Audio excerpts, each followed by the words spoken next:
সীমান্তের ধারে ছোট্ট একটা গ্রাম। তার পাশেই লম্বা কাঁটাতারের বেড়া, আর বেড়ার ওপারে অচেনা দেশ।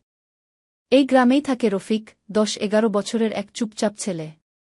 প্রতিদিন ভোরে রফিক গরুগুলো নিয়ে সীমান্তের ধারে চড়াতে আসে। ঘাস নরম, বাতাসে ধুলোর গন্ধ, আর দূরে পাহারাদারদের হাঁটার শব্দ। গরুগুলো শান্তিতে ঘাস খায়, আর রফিক বসে বসে মাটিতে দাগ কাটে লাঠি দিয়ে।